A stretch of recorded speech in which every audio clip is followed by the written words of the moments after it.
Well, hello there, the lovable, huggable, but if you are a man, particularly an unattractive man, the not touchable Big Bear StarCraft coming to you with actually my 5th cast. I think I've been casting these over 2 or 3 days, and there are 3 things that I've realized about uploading to YouTube that is kind of unfortunate. You first have to cast them, and I use Fraps in case any of you were wondering. There you go, Fraps, that's free advertising. I use Fraps, and Fraps actually does give you good quality replays. It's kind of just like you play. I kind of tried to use Cam Studio, and Cam Studio is just terrible. It really, you just get laggy streams, even though Cam Studio specifically says that it's for on-screen tutorials, not really for gameplay recording. However, I did try it because it is free. So if you want to make screen tutorials, go find Cam Studio. You can see that Hasu is actually just throwing down his pylon, throwing down a chrono boost here. That's completely standard. This is actually before the 1.3.3.3, however many threes there are, patch. So we will be seeing a 140-second timing on the warp gate technology, as opposed to the 160 seconds that it is after the patch. Now I think that it was really good for them to actually patch the timing of the warp gate because the fact that you can delay a warp gate technology by 20 seconds, which is 10 if the Protoss player decides to chrono boost it. But if he does decide to chrono boost it, he would actually have had to save up all of his chrono boost to use it just on the warp gate. It makes it much less inefficient. I am choking on my own words here, sorry. And it still will delay your warp gate push by 10 seconds, which at the professional level of play that both of these players have reached and been able to maintain at, that is an extremely big deal. 10 seconds can really change a game. It'll give you time to maybe throw down an extra 2 bunkers, get you time to get out a couple extra Marines, get out a couple extra Marauders maybe, or maybe tech up into tanks if you want to rush them or something, who knows. I obviously am not a professional player. I just copy the builds that they show me, and I am in amazement at how fast these players can play. As you can see, they actually are hovering around 200 APM apiece, which for those of you who do not in fact know, APM is actions per minute. So that's like every time that you do one of these, or you do like a right click somewhere, something like that, that is considered an APM. Or every single time you tap a hotkey, so if you tap to your 2 or tap to your 3 or tap to your 4, that is considered an action. They're doing 200 of those every minute. If I was any good at math, I would be able to tell you how much that is a second. Let's see, 60, actually screw it, I'm not even going to try. But you can see that both these players are very impressive, and they use their clicks efficiently. It's not just pointless spamming, where you just randomly click things, just for absolutely no purpose whatsoever. They use them efficiently, so 200 clicks per minute efficiently, and they actually do need that much APM to keep perfect control over their economy, over their macro, especially over their micro, considering that micro is very dependent upon APM. And Terran players, admittedly Terran is the race that is much more macro dependent than not macro, but micro dependent than the other races. You will see here, for example, if he does decide to go Hellions, you have to run your Hellions. Be very careful. Know the exact timing between shots so you can run them, then stop and shoot, run them, then stop and shoot. You'll even see with this Reaper, he's going to have to keep clicking on this Reaper to ensure that this Reaper does stay alive, make sure this Reaper gets through, gets some probe kills. And then maybe, for example, if he was playing Zerg and he was going Mass Marines, he has to make sure that he splits his Marines on the Banelings to make sure his Marines are as effective as possible.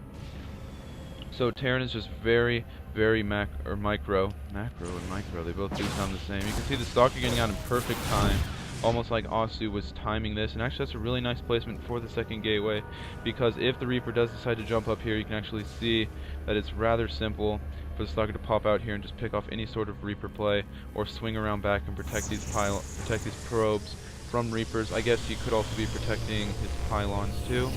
Just depends on how you look at it. And you can see actually here he is deciding to finally push out. You can see both Stalkers are being morphed in, and this is actually a really early push by Hasu Obs. I actually kind of like this because the Terran player did go into Reaper Fast Expand, so he's not going to have very many units, and you can see that actually Hasu Obs is pushing up here. Actually does manage to take out the Marauder. If he can actually snipe this tech lab, that's extremely bad. You can see he's pulling a lot of quick off the line. He doesn't really want this tech lab to be sniped, and TLO actually getting a little bit lucky with that one because he does manage to keep the stim. If this stim had been sniped, it would destroy any sort of timing he actually had. He just needs to keep it alive for those 10 more seconds that it is lasting here. And unfortunately, this is actually after the patch where they did nerf? Yeah, nerf. That's right. I was going to say buff, but they did not in fact buff it. They nerfed the stim and made it much longer to be researched. Also, have you guys noticed that they don't really buff units too much in the Blizzard updaters? It seems like they just do a lot of nerfing on all the units. They just kind of make everything worse and try to balance it that way, as opposed to making some things better and some things worse. They just say, you know what, guys? We're going to make everything worse until everything sucks as much as everything else, and then everything will be the same. I kind of like the logic, but eventually everything will be so bad that there will be no point in playing the game. You can see, again, trying to snipe these tech labs. I really like this play from Hasu, because if he does manage to snipe these, it just throws off so much timing, considering that even for TLO, his timing's down in a second. He actually does lose that, and so he's not going to have any sort of combat shield on his Marines. And you can see Marines actually only have 45 health. They have 55 after the combat shields are done. And you can see here he's actually deciding to engage. I think I like this. I don't really know. I mean, he did kind of waste the stim, but he did get 2 or 3 units out of it at the cost of a Marine. You can see he actually only stims 1 Marine, if you did see that, to kind of just throw it to scout ahead, make sure that he can get that probe. He does get the probe, and you can see, here we go, he's deciding to engage here.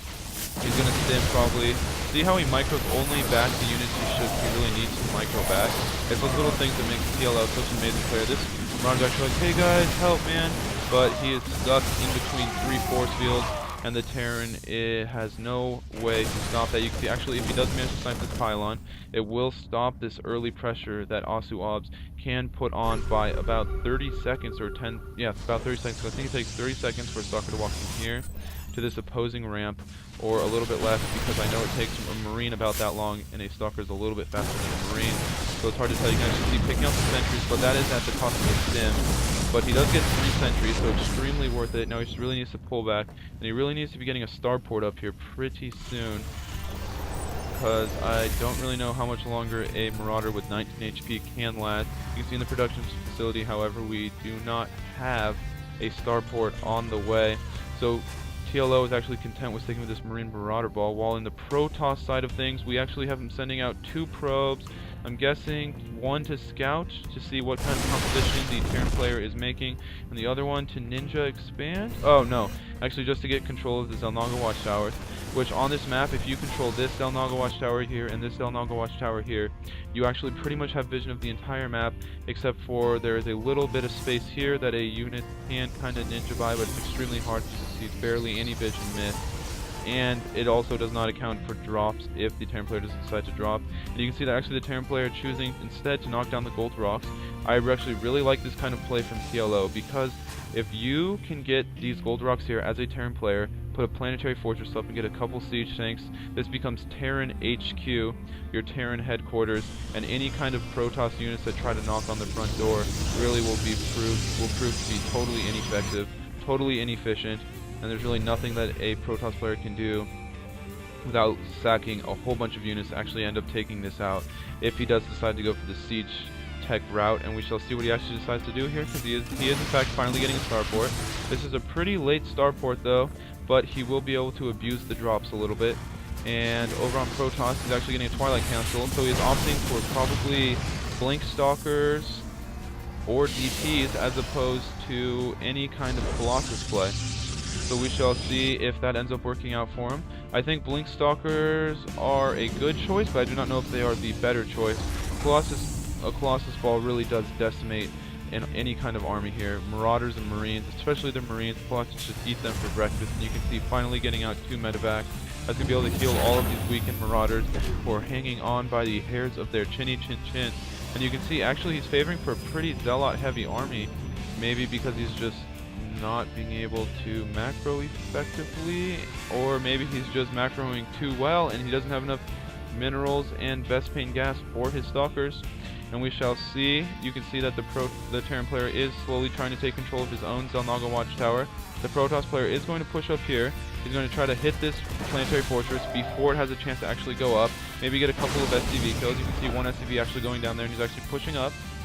He decides that that's not his advantageous position, so he isn't going to end up pulling back. I actually did force a stim on TLO, but you can see that what he can do is he can simply just blink up here if there's any sort of pressure. And the reason why he brought just his Stalkers is because Stalkers are the fastest unit in a Terran and Protoss army except for the Hellion, but we don't really see any Hellions. So as of the units that are out right now, the Stalker is the fastest, so he can outrun the Marines and the Marauders. Even then, he has Blink to help him out if they do actually end up catching up to him, because these concussive shells do slow units that are hit by the Marauders, and it will make extremely quick work of the Protoss and Stalker. You can see actually opting to take down the gold drops and take the gold expansion of his own, actually also taking his third base at the top left position of the base, and you can see that double expanding either means that he feels extremely comfortable with his units, or he feels like he is behind and he is willing to take a chance. I think it is because he feels comfortable. He can, I believe, hold off any sort of pressure with good force fields. The force fields will push the Marines and Marauders up and prevent them from being able to run, and the Zealots will just slash away and hack away at the Marines and the Marauders, while the Stalkers are in the back really dealing the damage. And you can see that the Terran player is actually just opting to really just bunker up, so I really like this choice by Hasu.